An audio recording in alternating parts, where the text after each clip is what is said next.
Father, help me. I cannot help you, my daughter. The Faceless One, ancient mystical being tied to Evilyn, every origin explained. While most villains in the He-Man lore strive for power or conquest, the Faceless One stands apart. He exists as a cursed figure with no identity, no future, not even a frickin' face. He remains imprisoned in the ruins of Zalesia, the very city he once ruled but could not save. Guys, you've seen him, that anonymous, faceless, veiled figure lingering in silence. But how many of you have actually taken the time to understand him? He chose his daughter over duty, destiny, and everything else, breaking sacred pledges just to keep her safe. And even after erasing himself to save her, he still lost her to darkness. So who was the Lord of Zalesia before the curse? And why does the more you learn about him, the more tragic his story becomes? Let's find out together. Thank you. Now go.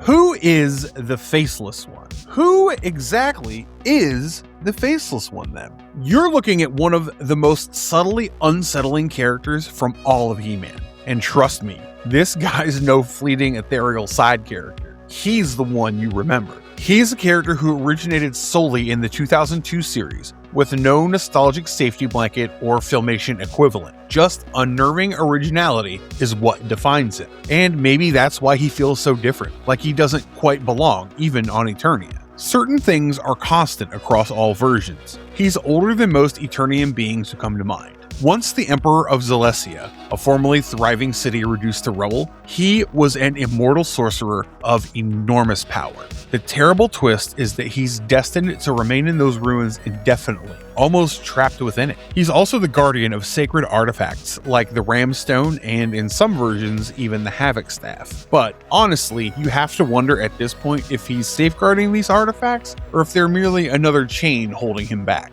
The most devastating element is that he is Evilyn Morgan Powers' biological father. He opposes everything she serves and despises the person she's become under Skeletor. But his concern never fades, even for a moment. He's hard to overlook visually. He has no legs, just a never-ending swirl of mystic fog and fog feet that serve as a continual reminder that he is cursed, unfinished, and incomplete. His figure is shown as a semi-transparent ghostly form. If you're thinking about his face, it's entirely gone, not concealed. Where identity should be, it's just a smooth, empty nothingness. He feels less like a man and more like a consequence when you add to that the dark robes, the towering headdress, and that aura of ancient authority. The Faceless One has no single origin. He has 3 major continuity versions, and they don't fully line up. First, in the 2002 series, an ancient Zalesian emperor is cursed for breaking sacred oaths in order to save his daughter, Evilyn. The same core is then further developed in the MV Creations comics, which are darker, more complex, and have more potent magical repercussions. Then comes the MOTU Classics Toyline bio that straight up reimagines him with new angles, new motivations, making him a different man to a large extent. It's worth mentioning that the Faceless One is absent from both the Netflix Revolution series and the original 1983 Filmation series. This might help us understand where this individual exists and where he doesn't.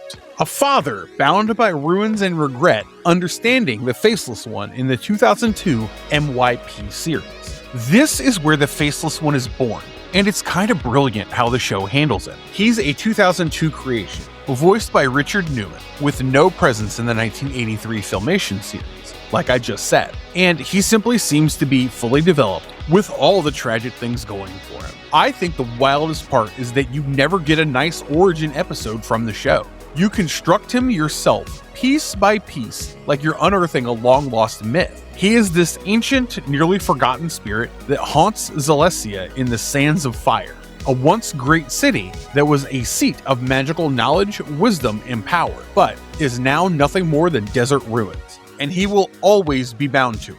Literally, not figuratively. He's more of a prisoner than a guardian keeping watch. He's responsible for guarding the Ramstone, one of Eternia's most powerful magical artifacts, something that Skeletor actively keeps planning to use against Grayskull. There's even a suggestion in later lore that the Havoc Staff traces back to Zalesia, which, if true, adds a quiet layer of guilt to his story. His bond with his daughter Evilyn forms the true foundation of his character. The episode Lessons is where everything makes sense. In order to steal the Ramstone from her own father, she travels to Zalesia as Skeletor's agent rather than as his daughter, with Beastman and Trapjaw at her disposal. To your surprise, he fights her differently than you might anticipate. There's a merely calm, strong disapproval instead of any signs of fury or a dramatic confrontation. He's aware of her transformation, serving Skeletor, pursuing power, and using darkness. Nevertheless, he doesn't have hatred, just disappointment. He has this love for her, but he doesn't quite know how to express it anymore.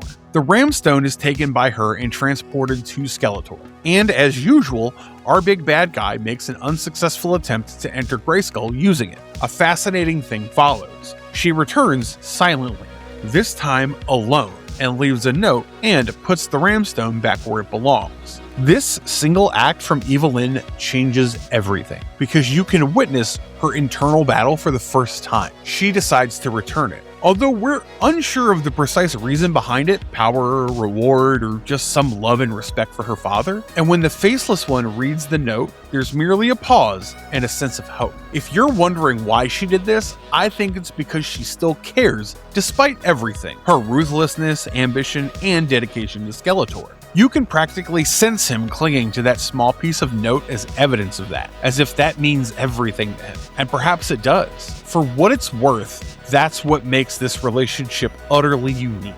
It's strained rather than broken. Despite its fragility, there's still a thread that unites them. Then, the episode The Price of Deceit simply breaks you. She's captured close to Zalesia by Skeletor, who intends to sacrifice her to the Pool of Shadows. And for the first time, Evilyn calls out to her father without using force or deceit, as a daughter, not as Skeletor's lieutenant. He hears her, but he's unable to go to her. At the most critical time, he's chained and nearly worthless. Just imagine how powerless he must feel. That kind of restriction must be intolerable for a being with his level of strength. What do you think he does? He reaches out to He-Man for help. To be honest, that feels absolutely insane. This is the enemy of his daughter. This person opposes everything she's decided to be. And yet, the Faceless One lowers himself. There's no other way to put it. He begs He-Man to save her, putting aside pride, ideology, and even dignity. And this is where it hurts most. He's putting his trust in someone outside of his control. What happens if He-Man declines? Or if he doesn't succeed? What would happen if she had no desire to be saved in the first place? And guess what? After all that, she doesn't change. Despite being rescued and given another chance, Evilyn continues to walk back to Skeletor. What was it all for then? That's the question the episode subtly poses to us. Sacrifice or damnation? The tragedy of a father in MV Creations comics, 2002 to 2004. The MV Creations comics provide the definitive origin for fans who were left in the dark by the 2002 series. This run, particularly issue 5, which was written by Val Staples and illustrated by Emiliano Santalucia, eventually exposes who the Faceless One was prior to the curse. It's not provided in bits and pieces devoid of any sort of guesswork. Tragedy is laid forth in this form rather than only implied. The consequences of his actions, his background, and his decisions all become evident. So, if you've ever wondered, who was the Faceless One before all this? You find that answer out now. Now, fans, the comic immediately plunges you into the drama. Zalesia is now inhabited rather than merely in ruins. Under King Hiss's leadership, the Snake Men have seized power. For once, Skeletor's not in charge because he's been captured, restrained, and outplayed. Evilyn, who is no longer the skilled manipulator that we're accustomed to, is there with him, hurt and defenseless. The Faceless One comes next. He's already there, calmly observing. It's disturbing since he's just waiting instead of responding or assaulting. At that point, Hiss takes action with no drama or buildup, just a cold, calculated offer. Give him what he wants, and he'll heal her. You sense it, don't you? He's familiar with this. He's a man who's already made a similar decision and suffered the cost. So, he doesn't respond immediately. Instead, he goes into a flashback that clarifies everything. At this point, the Faceless One ceases to be a mystery and turns into a fully fledged tragedy. The comic depicts his past step by step rather than just telling you about it. We begin at Zalesia, but not the ruins you're accustomed to. This is the city at its best, vibrant, strong, and a genuine hub of magical knowledge. At its center lies the Lord of Zalesia, who is both a powerful member of the Council of Wisdom and a ruler. He's not yet faceless or broken. These are Preternia's elite, bound by stringent oaths that include complete neutrality, devoid of any attachments or heirs. You can immediately sense the tension. And guess what? Our mighty ruler violates the oath. He falls in love and gives birth to a girl child, Evilyn. But soon, he pays a heavy price for not abiding by the rules of the council. His partner dies in childbirth. And after discovering the truth, King Hiss abducts Evilyn the baby. Can you think of something worse? The council declines to take any action since they're bound by their treaty with Hiss. This is where the comic truly veers into moral ambiguity as the desperate father turns to Hiss. The agreement is reached. He grants Hiss the ability to call forth Serpos, the three-headed snake god who's imprisoned beneath the earth. However, the panel makes it evident that this is not mere desperation. He's fully aware of what he's doing. He refuses to take control. And you're left wondering, was this a rescue plot or a covert act of retaliation? Because chaos follows when Serpos rises. This is not rushed in the comic. You witness the devastation on a full scale. Enormous and overpowering as it was, the snake god tears through everything, even the soldiers and Zalesia. It destroys without regard to Hiss. Even Hiss acknowledges the mistake he made, and he brings Evilyn back in that terrified moment. Thus, the father reclaims his daughter. But have you wondered at the cost of what exactly? It strikes me differently, almost rendering you uncomfortable if you dwell on Evelyn's origins. Before she transforms into Evilyn, she's a helpless baby who's somehow at the epicenter of Zalesia's wrath. And that's what makes it so haunting. Even though she doesn't accomplish anything, she's the reason behind every bit of destruction. It gets incredibly heavy when the Faceless One chooses her over the city. You almost want to ask him as a spectator if he should have done it. Could one child truly be worth more than an entire civilization? An ancient city with its own history, culture, and inhabitants? However, how can a father be condemned for saving his daughter? It almost flips the familiar Superman origin on its head. Instead of a child escaping a dying world, here, the world dies so the child can live. That reversal is terrifying to think about. It makes you wonder, are we watching the survival of innocence or the birth of something far more dangerous? Zalesia is crumbling. The skies are burning. The most magical center of its time, the city, is disappearing. And the Lord of Zalesia is powerless to stop it. Not even with the Ram Stone. That's a kind of powerlessness which is quite new. For the first time, strength does not equate to control. And it is here that the caged titan concept truly emerges. At last, the council steps in. Snake Mountain is created by sealing and petrifying Serpos. You think for a moment that maybe this is where it ends. But it doesn't, my friends. Zalesia doesn't just crumble.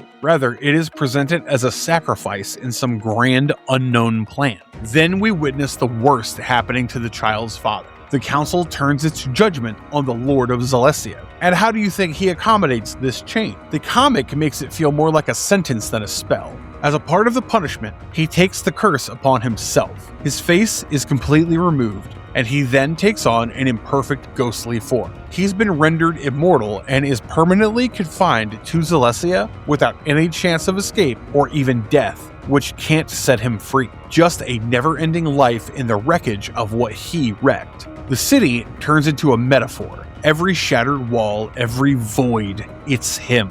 Nevertheless, the narrative continues to progress. Time evolves. Keldor shows up looking for the Havoc Staff. Their brief but significant encounter is a realization, rather than merely a struggle. The Faceless One sees a legacy, a vision that Keldor's bloodline will one day produce an heir, Skeletine, who will rightfully inherit the staff. And he gives up the staff rather than fight back. In that exact manner, another bit of power is lost. You can't help but assume that he's no longer losing fights, but he's letting go of things. The Ramstone and Evilyn are all he has left. At this point, the tone begins to soften once more. In an attempt to offer her a better life, he sends her forward in time with Hero, He raises her among the ruins of Zalesia once she returns. You can sense this even if the comic doesn't go into great detail. A child with a faceless father who grows up in silence and ash. That kind of silence happens to shape that child, though. What kind of childhood is that, guys? What sort of identity does that lead to? If you really think about it, Evilyn never had a childhood. She had aftermath. The universe never spells it out, but you can sense it in who she becomes. That eventual teenage rebellion is basically a form of escape. That is a girl taking all the unspoken weight of her past, the destruction, the isolation, the strangeness of her own existence. When she leaves, rejecting her father, she renames herself Evilyn. It doesn't feel sudden, but rather inevitable. She finds Keldor, loves him, and watches him become Skeletor. Her life then becomes a reflection of her father, where love repeatedly turns into loss. And the Faceless One keeps an eye on it all and patiently tries to comprehend. And guys, that's the heart of it. This entire narrative is a love tale recounted in reverse. He demolished his city on her behalf, loved her with everything he had, raised her on her own, took the curse upon himself for her, and yet she left. You can feel the weight of it when we go back to the present to his offer, heal her, and get what he wants. And now for the scary part. He's capable of saying yes, because in order to win her back, the Faceless One gave Hiss the power to unleash a force that nearly destroyed everything. And he might do it again, standing there in the wreckage of Zalesia with nothing left but regret and remembrance. And the most unsettling part to me is that in later events, when Evilyn's life is once again on the line after a failed attempt to harness dark magic left her fatally poisoned, he was pushed to a similar corner, and once again, the possibility of unleashing Serpos returned to the table. Different circumstances, same choice. That's the true tragedy of the Faceless One. Not that he made the wrong decision once, but that he is doomed to face it again and again. Really, what are we looking at? Among Eternia's most formidable sorcerers, bound, shattered, and unfinished, but immortal, old, and endowed with extraordinary magic, a caged titan. Furthermore, it's not simply what he's lost that's tragic. It's that, given the option, he could lose everything once more. Rewriting the Guardian, the Faceless One in the revised canon, 2011. Now, folks, when Mattel released the Faceless One figure in 2011, they offered us a revised canon. In an attempt to bring all the timelines together, the Masters of the Universe Classics bio alters some of his narrative. While certain components are enlarged or completely altered to match this broader, all-encompassing mythos, others remain loyal to the MV Creations original. As a result, the character's past is no longer fixed. It remains in a constant flux. And do you think that adds depth to his story, or does it merely make it more perplexing? If you have questions as to how deep these changes go, you'll find the answers here. At this point, the Classics canon truly takes over and attempts to put all of this together into one clean, definitive story. Whether you like it or not, this portrayal of the Faceless One as Nicholas Powers is arguably the most comprehensive single narrative we've ever been given. Let's take a thorough look at it. The guy responsible for the curse is given a concrete name for the first time ever: Nicholas Powers. Unlike in the comics, Nicholas is not a member of some far-off antiquated magical order in this rendition. King Grayskull personally selects him. He joins Grayskull's inner group of elite sorcerers, the Council of Elders, who are in charge of comprehending and preserving Eternia's most profound magical mysteries. And what part do you think he plays? He was the supreme protector of Zalesia, and, more significantly, protector of the Havoc Staff and the Ramstone, two of Eternia's most mighty artifacts. Okay, stop for a moment and think. This indicates that the Faceless One is connected to both magic and the beginnings of Eternia's magical power system. What about the Havoc Staff? That's Skeletor's weapon. And what role does the Ramstone play? It is strong enough to pose a danger to Grayskull itself, and he used to be in charge of both of these. Thus, he's already elevated by this version. He is fundamental rather than merely tragic. However, we encountered the same catastrophic flaw. He violates the oath. King Hiss and the Council of Elders had an agreement that forbade personal ties, bloodlines, or heirs. Neutrality is pure magic. Nicholas then breaks it. He develops feelings for someone, gives birth to Evilyn, and just like in the comics, that one decision causes everything to fall apart. The penalty is harsh and well known, but it nevertheless has a significant impact. His humanity and his face are taken away from him. The worst aspect is that he's compelled to stay in Zalesia indefinitely and must watch while Serpos destroys the very city he was supposed to defend. Not only did he fail, but he will have to live with that failure forever. The immortality curse is no longer merely a functional cliche at this point, but it's a sentence.